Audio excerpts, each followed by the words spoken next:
Assalamualaikum warahmatullahi wabarakatuh. Salam sejahtera untuk kita semua. Perkenalkan, nama saya Wiji Oktanasari, SSTMKes, dosen tetap program studi D3 Kebidanan Stikes Bina Cita Husada Purwokerto. Dengan penuh rasa tanggung jawab dan motivasi dalam pengembangan pendidikan tinggi di Indonesia, izinkan saya menyampaikan pernyataan diri dosen dalam unjuk kerja Tridharma Perguruan Tinggi atau PDD UKTPT dalam bidang pengajaran. Video ini dibuat sebagai proses sertifikasi dosen yang diselenggarakan oleh Kementerian Pendidikan Tinggi, Sains dan Teknologi atau Kemdikti-Saintek.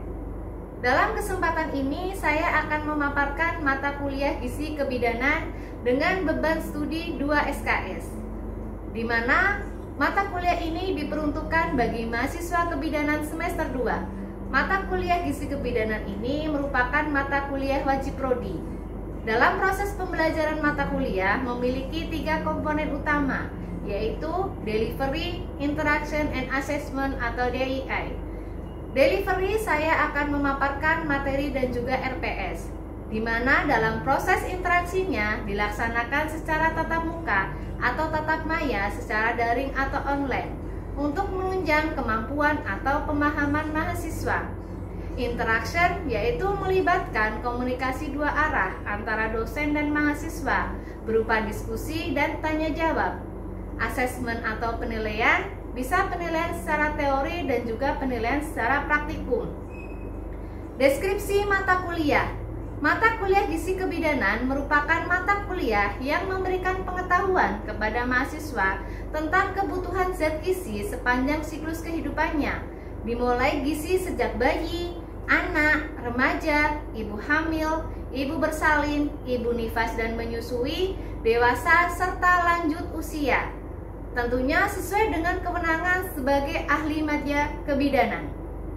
Untuk capaian pembelajaran mata kuliah atau CPMK mata kuliah gizi kebidanan, CPMK 1, mahasiswa mampu memahami konsep dasar ilmu gizi dan hubungannya dengan kesehatan reproduksi. CPMK 2, mahasiswa mampu memahami ruang lingkup ilmu gizi. CPMK 3, mahasiswa mampu memahami pengelompokan zat gizi sesuai dengan kebutuhannya. CPMK 4, mahasiswa mampu memahami fungsi dari zat gizi. CPMK 5, mahasiswa mampu memahami zat gizi sepanjang siklus kehidupannya, dimulai dari gizi sejak bayi, anak, remaja, ibu hamil, ibu bersalin, ibu nifas dan menyusui, remaja, kemudian dewasa dan juga lanjut usia. Untuk sistem pembelajarannya dilakukan secara flexible learning atau metode hybrid dengan gabungan secara offline dan juga online. Metode pembelajarannya dengan menggunakan ceramah, diskusi, serta role play untuk kegiatan praktikum. Model pembelajarannya menggunakan Student Center Learning atau SCL, di mana pembelajaran berpusat kepada mahasiswa dan keaktifan mahasiswa. Media pembelajarannya menggunakan laptop, proyektor, PowerPoint, media pendidikan tentang gizi, kemudian Zoom untuk perkuliahan secara online.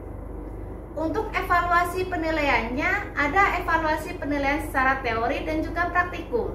Penilaian secara teori, bobotnya adalah 40%, yang dibagi dalam penugasan 20%, UTS dan UAS masing-masing bobotnya 40%. Kemudian penilaian secara praktikum dengan bobot sebesar 60%. Untuk semua materi pembelajaran dapat diakses dalam platform digital Learning Management System melalui ekampus.stikesbch.ac.id.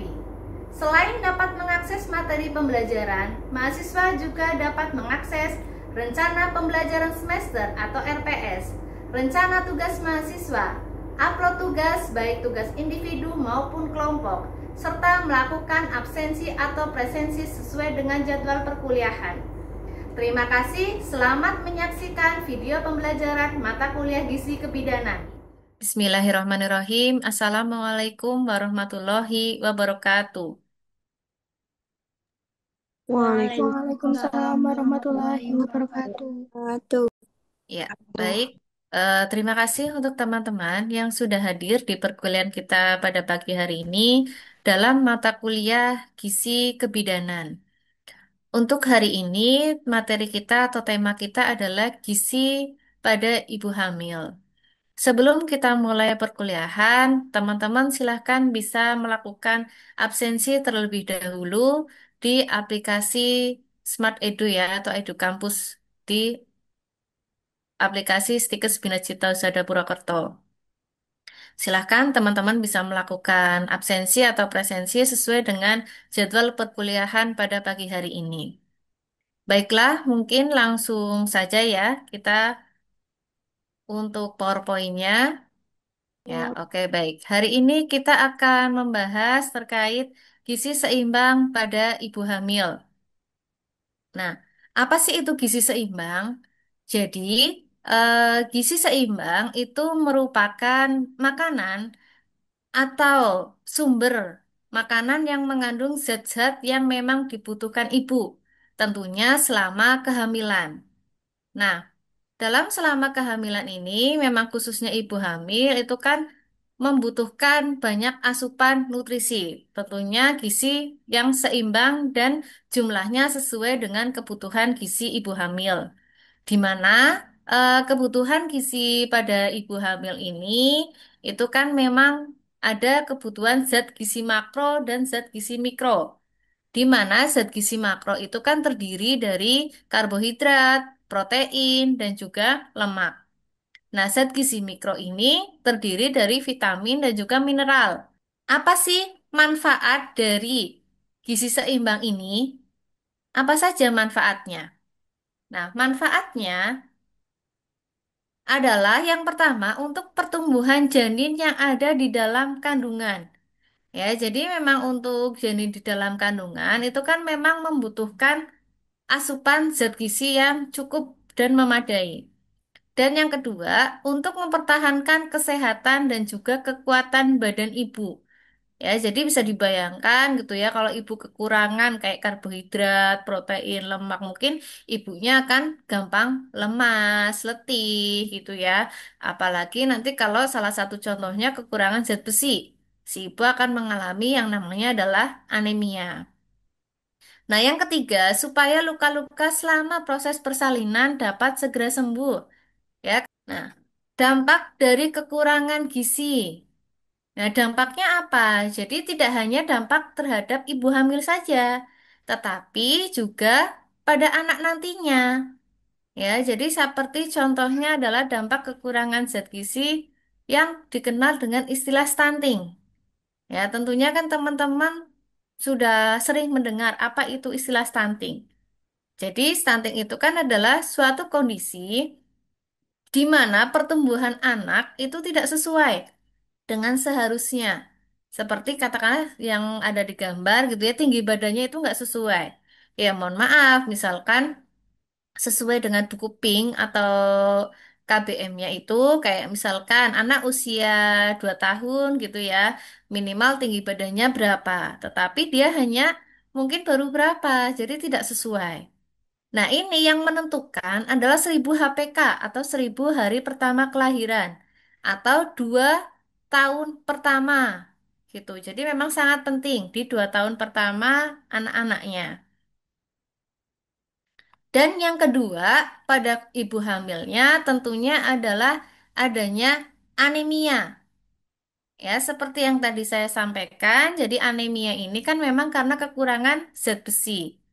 Ya, di mana anemia pada ibu hamil ini dapat mengakibatkan seperti keguguran, ya, kematian janin, BBLR atau berat badan lahirnya rendah, terhambatnya pertumbuhan janin. Nah, untuk menghindari terjadinya anemia, ibu hamil itu dapat mengkonsumsi tablet tambah darah. Kemudian terjadinya BBLR. Jadi BBLR atau berat badan bayi rendah itu memiliki resiko yang tinggi. Ya, dikatakan BBLR kalau beratnya itu kurang dari 2,5 kilo atau 2.500 gram.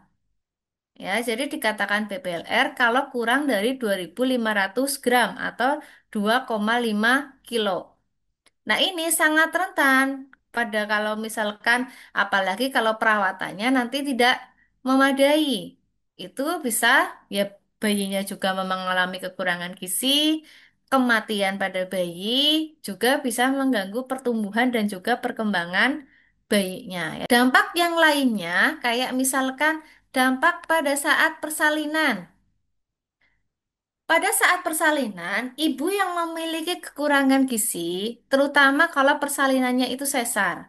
Nah, kalau persalinannya sesar, itu sangat berisiko mengalami komplikasi. Karena apa? Karena ketika ibu kekurangan gizi, itu kan bisa jadi dia daya tahan tubuhnya lemah. Ya, tadi mengalami anemia. Ya, sehingga untuk proses pemulihannya juga akan lebih lama. Proses penyembuhan lukanya juga akan lebih lama. Ya, karena ibu itu tadi ibunya kekurangan zat gizi.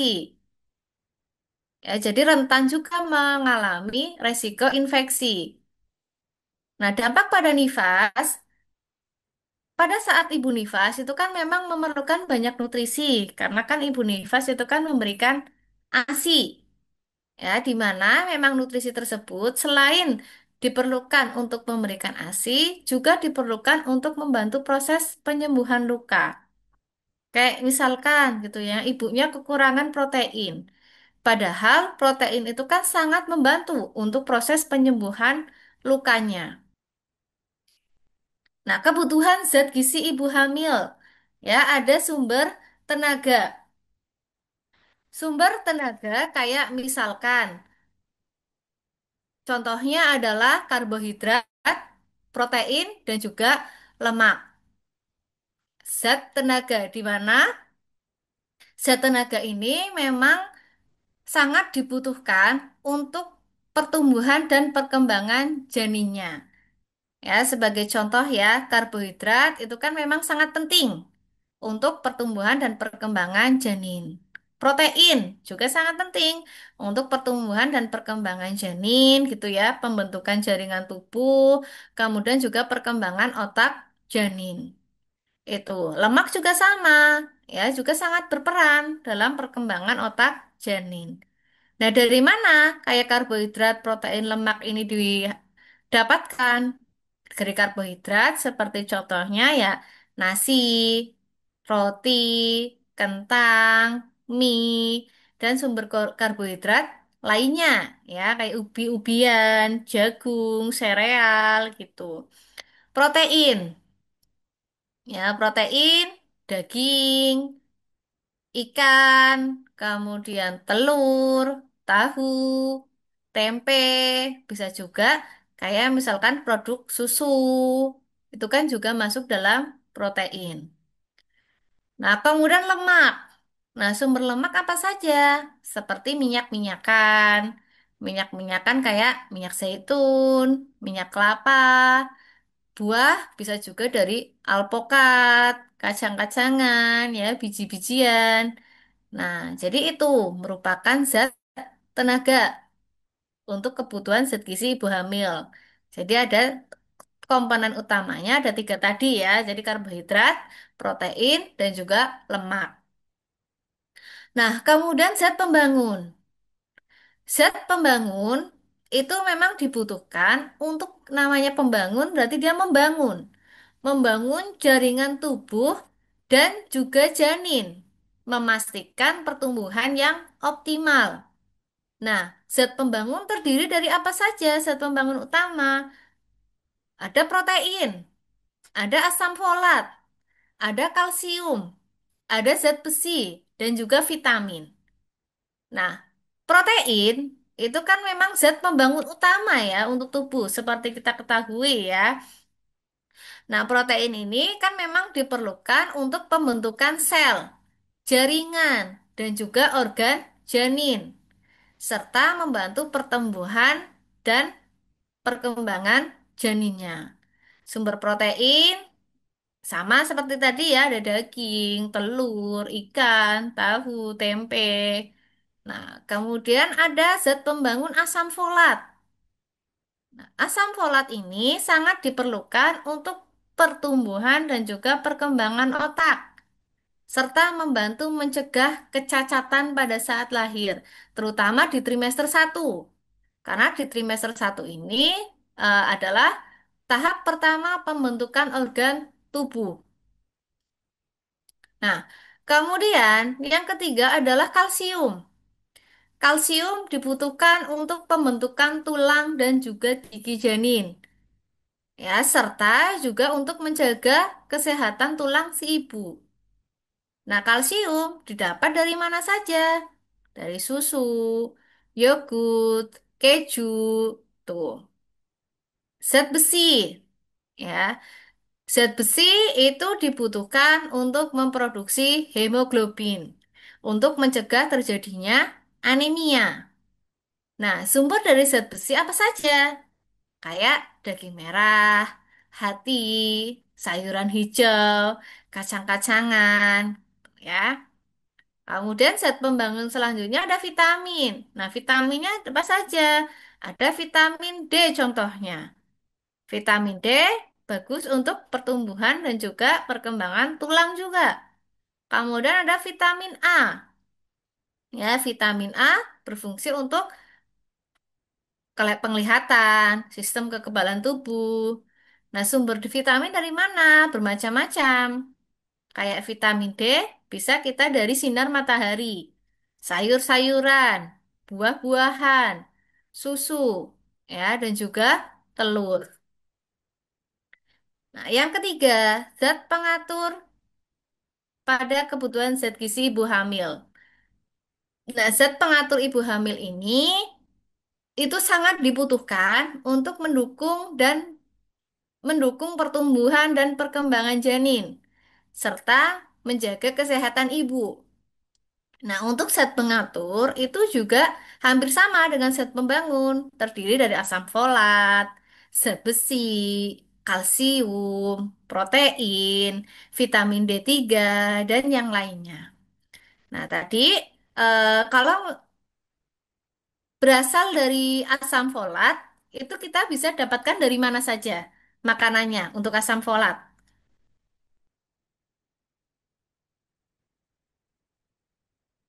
Apa saja untuk yang asam folat sumber makanannya? Sayuran hijau, Bu. Ya, sayuran hijau. Selain sayuran hijau ada lagi? Kalau misalkan dari yang zat besi, itu makanannya apa saja sumbernya? Zat besi Daging apa? hati, Ya, daging, hati gitu ya. Nah, kalau sumber karbohidrat apa saja? Nasi, Bu. Nasi, selain nasi apalagi Nasi, sumber kentang. karbohidrat? Ya, nasi, kentang gitu ya, umbi-umbian, sumber karbohidrat. Oke, selanjutnya. Nah, ini kebutuhan mikronutrien ya. Mikronutrien atau zat gizi mikro. Zat gizi mikro di mana memang zat gizinya itu dibutuhkan dalam bentuk kecil gitu ya. Tetapi dia sangat penting, terutama pada ibu hamil. Kayak contohnya kalsium, ya sebagai pembentukan tulang dan juga gigi, pembentuk jantung, saraf dan otak, mengurangi resiko osteoporosis, mengurangi resiko terjadinya preeklamsi. Sumber kalsium apa saja? Susu. Susu. Selain susu, kalsium, yogurt, ya bisa susu, yogurt gitu ya. Kemudian zat besi. Zat besi untuk perkembangan dan juga fungsi otak. Tumbuh kembang yang optimal. Mencegah anemia, ya, mengurangi resiko lahir prematur. Sumber zat besi apa saja? Daging merah, sayur-sayur. Daging merah, sayur hijau ya, hati. Tuh. Kemudian seng, menjaga kualitas kesehatan sel darah merah, menjaga anemia, mencegah kelahiran prematur. Sumbernya juga bisa didapatkan dari sayuran hijau. Kemudian asam folat. Asam folat bisa untuk mengurangi resiko kecacatan pada bayi, terutama pada trimester 1 ya, karena memang pada trimester 1 itu kan ada pembentukan organ tubuh. Nah, kemudian mencegah kelahiran prematur, membantu produksi DNA dan sel tubuh, mencegah resiko penyakit jantung dan juga stroke. Nah, ini adalah poster dari Kemenkes. Jadi khusus ibu hamil ada setiap makan ada isi piringku yang kaya protein hewani. Ya, jadi ada nasi atau makanan pokok, ada protein hewani, ada protein nabati, ada buah, sayur, air putih ya. Air putih kurang lebih dalam sehari minimal 8 sampai 12 gelas. Ya, jadi dan ada tablet tambah darah 1 hari 1 tablet setiap hari selama kehamilan. Nah, di poster ini tidak ada susu ya, karena susu memang tidak wajib. Karena apa? Sudah didapatkan dari sumber protein hewaninya itu. Nah, ini zat gizi khusus setiap trimester ya. Trimester 1 ya, karena memang ada pembentukan organ janin gitu ya, dibutuhkan energi, asam folat, zat besi, dan juga protein. Di trimester 2 kebutuhan asam folatnya menurun, diganti dengan, karena di sini kan trimester 2 organ-organ tubuh sudah mulai terbentuk. Ya, ganti energi, kalsium, vitamin D, dan juga protein. Trimester 3 energi, kalsium, dan juga vitamin D. Makanan dan minuman yang harus dihindari atau dibatasi oleh ibu hamil. Yang pertama adalah makanan yang diawetkan. Ya, makanan yang diawetkan kayak yang dari kaleng kayak gitu. Kayak misalkan minta maaf kayak sejenis sarden. Kemudian makanan mentah. Misalkan telur setengah matang atau mungkin sate yang tidak matang gitu ya. Apalagi kayak sushi gitu ya. Sushi kayak misalkan dari ikan yang mentah. Kemudian kopi dan juga coklat, ya, karena memang ada kandungan kafeinnya yang berbahaya untuk ibu hamil. Junk food, ya, junk food kayak hamburger, kemudian atau mungkin jajanan yang lainnya, itu juga harus dibatasi atau lebih baik dihindari. Makanan yang mengandung bergas atau gas, soft drink, ya, soda-sodaan kayak Sprite, Coca-Cola, ya, itu memang harus dihindari khususnya untuk ibu hamil. Nah, oke, mungkin sampai sini untuk ada yang mau ditanyakan terlebih dahulu, silahkan. Sebelum nanti kita ke latihan soal. Silahkan kalau Saya ada yang izin mau ditanyakan bertanya, dulu. Bu. Ya, silahkan Mbak Vina.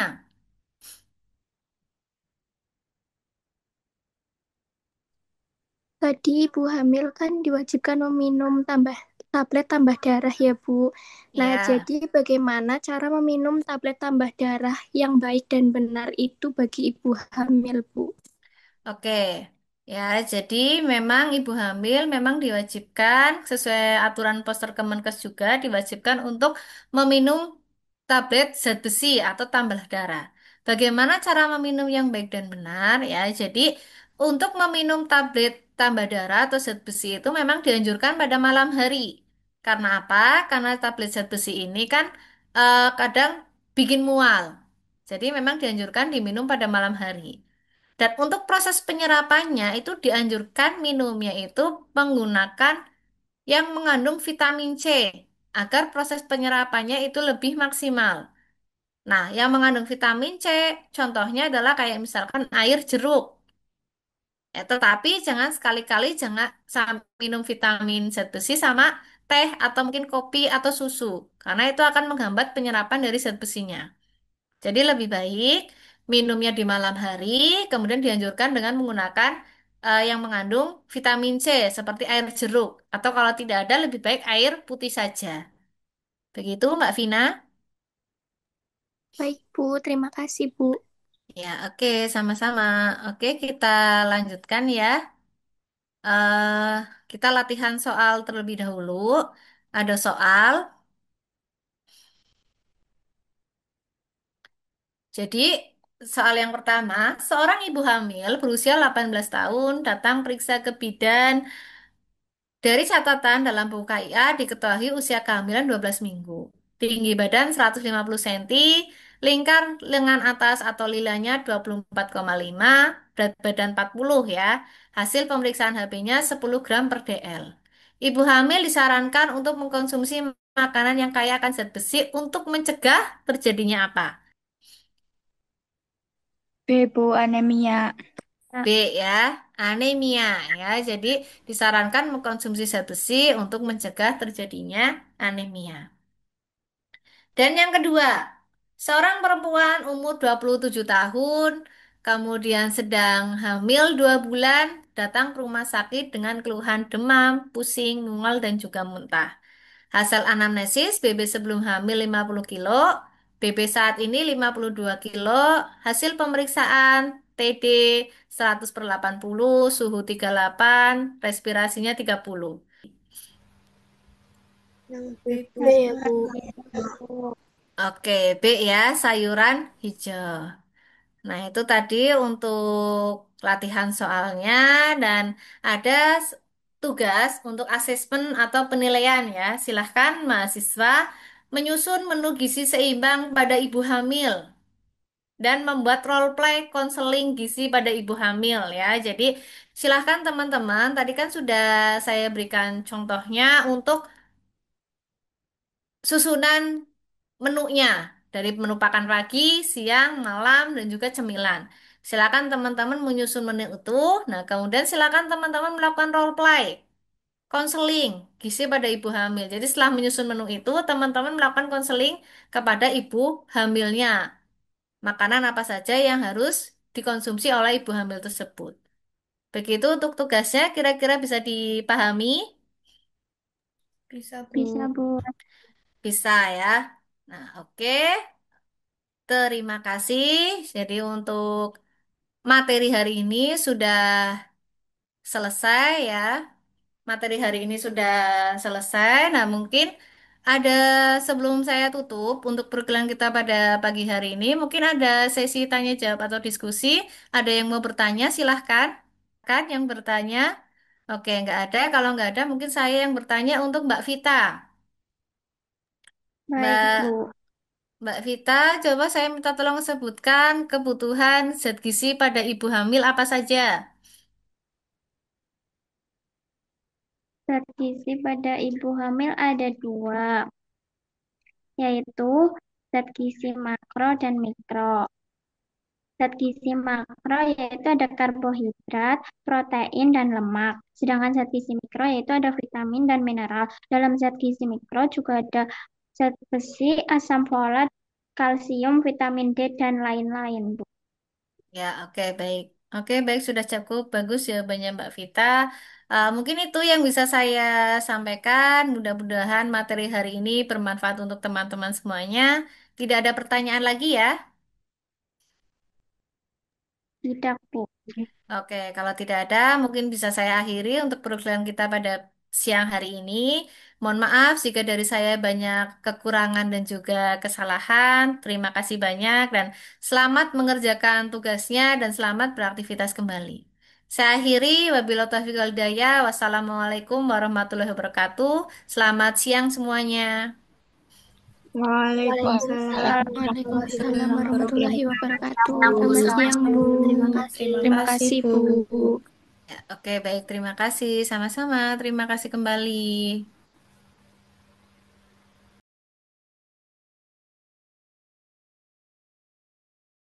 Saya sudah mencoba untuk makan teratur Bu, tapi kadang-kadang tuh masih sering banget mual. Nah, itu sebabnya Ibu. Saya sarankan Ibu itu makannya sedikit-sedikit, tapi sering ya Bu, biar mencegah mual itu. Seperti itu. Dan untuk obat tambah darahnya Ibu masih suka minum nggak Bu? Masih Bu, tapi itu masih sering banget mual Bu. Sama kayak sering mual gitu. Untuk menanganinya, biar ibu nggak mual minum obat penambah darahnya, ibu minumnya di malam hari sebelum tidur. Itu akan lebih nyaman Bu. Gitu ya Bu.